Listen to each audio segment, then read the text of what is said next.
સામાન્ય રીતે અમે અમારા જે ન્યૂઝ પોર્ટલનું યુટ્યુબ ચેનલ છે એની અંદર નંબર ફ્લેશ કરતા હોઈએ છીએ.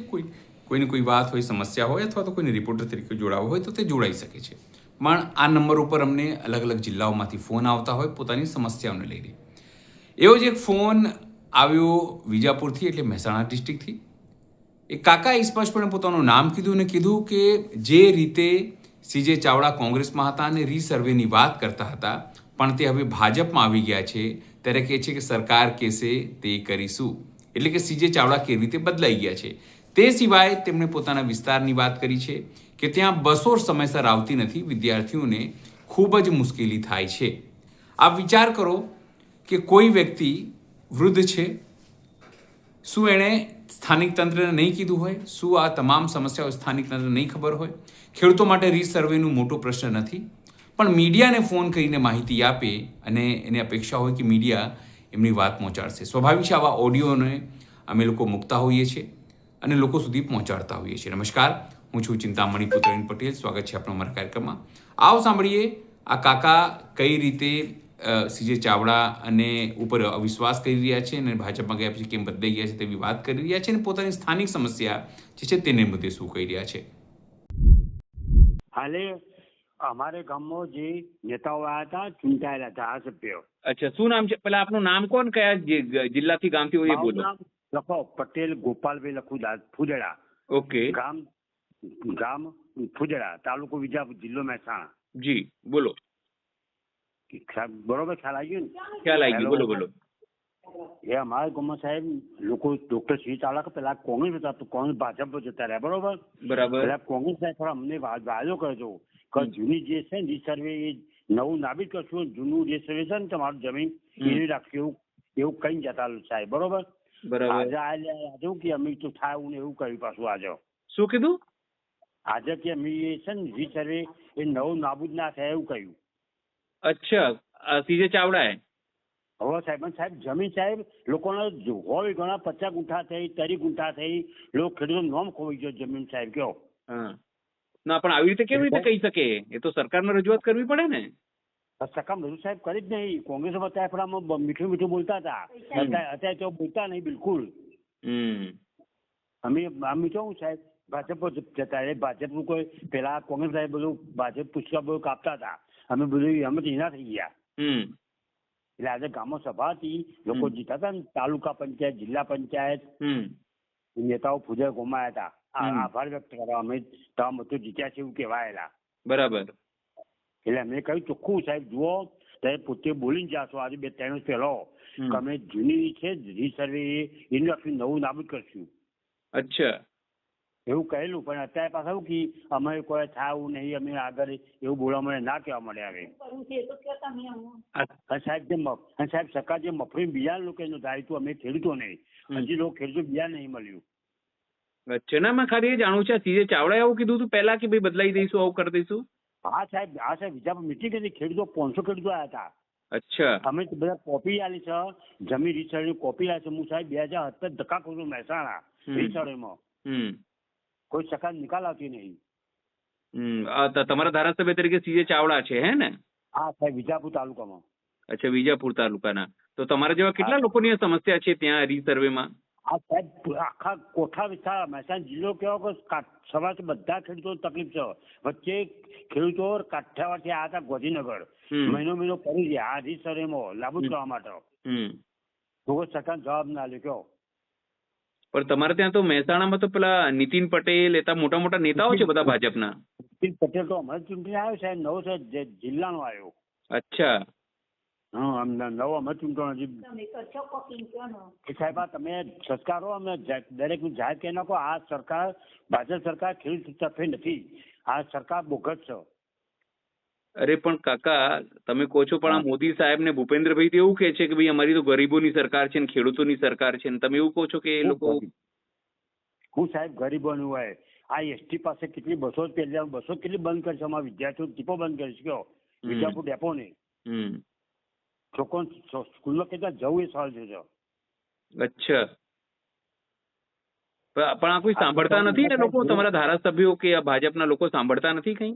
ના ના સાહેબ કોઈ પડતા આખા ફાઇલ મોટી થપ્પો છે એસટી બસ નું ગણો કે મારું જે છે ને આ જે જમીન નું આ રીસર્વે નું મહેસાણા જિલ્લા રીસર્વેમાં અચ્છા કે થશે કાલ થશે પમદા એવું આ સભે કાઢી મેલી. અચ્છા એવું સાહેબ કરીશું. તો ભારે કામકાજ થયું. તો પછી હવે ખેડૂતો ત્યાં નારાજ છે આ જે રીસર્વે ની આ જે વિવાદો છે એનાથી બધા નારાજ છે? ખેડૂતો હા સાહેબ હજુ 50 ખેડૂતો સીએ ચારવા બધા બોલવા મળ્યા કે સાહેબ તમે બોલીને ગયા છો. તો કોઈ બોલ્યો નહીં, પછી જૂના પૂજા મીટિંગ જતા રહ્યા બીજા ગામમાં. અચ્છા અડધામાંથી ભાગી ગયા એવું કહેવાય? ચાલુ સભા પત્યા પછી બે મિનિટ ઉભા બધા મારા સાહેબ ડોક્ટર શ્રી ચાલા જૂના ભાઈ છે બરોબર, એમનું પોતે લડ્યા છે સગાયા. અચ્છા સાહેબ તમે પક્ષમાં તો કોંગ્રેસ ભાઈ એવું બોલતા હતા આમ છે તેમ છે, અત્યારે શું બોલતા નહીં સરકારમાં. મોટી મોટી વાતો કરવાનું બસ. અચ્છા એટલે ધારાસભ્ય ભાજપમાં આવ્યા ત્યારથી બોલવાનું બંધ કરી દીધું એવું છે? હા સાહેબ હું પુરાવો આપું, આપણે તો ખોટું છે, આપણે હાથું કહેવાનું છે નહીં. તો કેમ આ તો સીજે ચાડો તો પેલા કોંગ્રેસમાં તો બહુ બોલતા હતા એ તો. બહુ સાહેબ બોલતા ભાજપ કેટલું કરતા હતા, આમ છે તેમ છે આમ કઈ નાખો મોટી મોટી વાતો કરતા હતા. કયો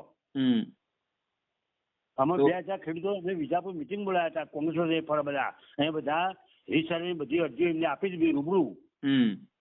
એ સાહેબ થઈ જશે કે આ 900 રીસર્વે નાબૂદ કરશું એવું બોલ્યા છે. અને હવે શું કે છે? હવે કિસી અમે કોઈ થાય એવું નહીં એવું કિસી કયો. અલા એવું કેવું કે ધારાસભ્ય થઈ ગયા તો નહીં થાય એમ ભાજપમાં આવ્યા પછી એવું કેવું બોલે? હા સાહેબ અબજો રૂપિયા સાહેબ અમે ઓછી તમે અમદાવાદ છો, અમદાવાદ ગાંધીનગર કોઈ એ જમીન રીસર્વે થાય ખરું? દૂરથી થાય રીસર્વે? ના થાય ને. એટલે દૂરથી રીસર્વે કરી આ કંપનીની આપણે તો કોન્ટ્રાક્ટ ઉધરો બધો કંપની પૈસા ખાઈ જઈ. તો તમારે ત્યાં તો સાહેબ હા તો આ સીએમ ને ભૂપેન્દ્રભાઈ ને બધાને રજૂઆત કરો ને તમે કે આવું થયું છે એમ. આપણે ધારાસભ્ય કરી છે, આપણે તો ખેડૂતો શું કરીએ કયો? આપણને તો અંદર કોઈ જવા ના દે. પણ કાકા આ તો શું દર વખતે સમજો આ લોકો આવી રીતે તમે કહો છો, દર વખતે તમે લોકો ભાજપને જીતાડો છો સમજો. તમે સાહેબ હું તો કદી જીવ છે હેલો સાહેબ આ ગોમ પછી અમુક આ સરકાર પેલા મોદી આવીને બોલે આ બેઠી બેઠી વસ્તી બોલવી જાય છે. એટલે કેટલી બસો મોદી સભામાં કહે મોદી હેલો એસટી બસ બધી 200 ખેંચી લેવા, છોકરા પરીક્ષા હોય એ રખડી પડશે છોકરા બિચારો કયો. હા હું એટલે એ જ હું કહું છું કે મોદી સાહેબ તો એવું જ કે છે ને કે ભાઈ મારી ગરીબોની સરકાર છે, યુવાઓની સરકાર છે, ખેડૂતોની સરકાર છે. તો આ નથી ગરીબોની સરકાર? કશું જો ગરીબી સરકાર છે. ખેડૂતો બિચારા 2 એકર જમીન હોય એને 2 ગણા વીઘો બોલતો જમીન રીસર્વેમાં. બાપા ખેડૂતો ગમે કોઈ સાહેબ કોઈ છે કયો. ખેડૂતો ટોકો કઈ થાકી જાય. 2017 હું સાહેબ લડું છું, મારી ફાઇલ આખે બેસી છે. બરાબર છે. રીસર્વેની પેલા સાહેબ હતા 75 ગુંઠા, હાલ વચ્ચે 2 મહિના પેલા 57 હતું, અમે હાલ 51 થઈ ગઈ કયો. અચ્છા ઓછા થઈ રહ્યા છે ખેતરો? ઓછા તો સાહેબ કે અમે 75 તો અમે જૂની બાપા દાદ બાપાઓની ખેડૂત પોથી બોલો છો. અચ્છા તો કેમ ઓછા થઈ ગયા? હા સાહેબ એ તો ખેડૂતની પોથી મેં તો રજૂ કરી બધી, તો માન્ય રાખતા નહીં કયો. ખેડૂત પોથીને મને તો માન્ય રાખવી પડે ને તો. હા ખેડૂત પોથી જૂના હાથ બના ઉતારા આજથી 10 વર્ષ પહેલાના 15 પહેલાના બધા રજૂ કર્યા. તો શું કે છે એ લોકો? અમે જે થાય છે કે ના થાય બોલે કર્યા જોશે, થયું કરે ગપ્પો માર્યા જોશે બસ. તો પછી હવે દાદા શું કરશું આવી રીતે આ લોકો કરશે તો પછી હવે? સાહેબ અમે પોતે હું સાહેબ પોતે કંટાળી ગયો છું આ સરકારથી કે હું તો 15 પેલો કહ્યું હતું ગુજરાત બધા ખેડૂતોનું સાહેબ હું લાવશો તો પટેલે ભીખ માગશે ચોખ્ખું હું કહ્યું હતું. એવા લોકો મત આપી ઢગલો કે અમે શું કરીએ. ચલો કોઈ વાંધો નહીં કાકા, તમારી વાત પહોંચાડીશું સરકાર સુધી, વાયરલ કરીશું આ બધી વસ્તુ. બરાબર? હા સાહેબ મને ફોન કરજો, હું બધું ચોખ્ખું આપણે ખોટું બોલવું નહીં. ના તમારી વાત છે ને તમારું વાયરલ કરીને અમે બધું તમારી પીડા ને બધી વસ્તુ આપણે લોકો સુધી પહોંચાડીશું બી આવી પ્રકારની વસ્તુઓ છે. હા સાહેબ લક્ષ્મી સાહેબ એસટી બસો સાહેબ એસટી બસ સાહેબ વિજાપુર ડેપોમાં કેટલી બસોમાં સુધાને બંધ કરશે આ લોકો. વાંધો નહીં, ચલો હર સંઘવી સુધી બી આ વાત પહોંચાડીશું. બરાબર? કારણ કે અત્યારે વાહન વ્યવહાર મંત્રી એમના જ છે. બરોબર હું સાહેબ પોતે છું. આભાર સાહેબ. હા તમારો નંબર સાહેબ હું જોયું બધું આ તમને લખીને તો સાહેબ ફોન કર્યો. હા સાહેબ ના કોઈ વાંધો નહીં આપણે પહોંચાડીશું તમારો અવાજ. હે ને? હા બરોબર. હા. અને સાહેબ મગફળી બિયારણ લખજો, મગફળી બિયારણ જે ખેડૂતો મળ્યું નહીં. અચ્છા, મગફળીની બી નહીં મળી એમ? હો સાહેબ, 17,000 રૂપિયા લખેલા ફોનમાં, 17,000 ખાતામાં નાખ્યું તો બી 1 રૂપિયા નાખ્યો નહીં. અને 100માંથી 20 ખેડૂતો મગફળી આપી. ઓહો. કોઈ વાંધો નહીં, ચલો ને તમારી જે બી વાતો છે ને આપણે લોકો સુધી પહોંચાડવાનો પ્રયત્ન કરીશું. સીએમ સુધી બધા પહોંચે તમારી ફરિયાદો, એ આપણે પ્રયત્ન કરીશું. આ સમગ્ર વાતચીત સાંભળીને આપને શું લાગે છે જરૂરથી અમારા કોમેન્ટ બોક્સમાં કોમેન્ટ કરજો. એ સિવાય અમારી યુટ્યુબ ચેનલને લાઇક કરો, સબસ્ક્રાઇબ કરો, બેલ આઇકન દબાવો. સાથે અમારી ઇન્સ્ટા પેજ અને ફેસબુક પેજ, જે નવો પેજ છે તેને પણ તમે લાઇક કરો અને ફોલો કરો. અત્યારે માટે બસ આટલું જ. નમસ્કાર.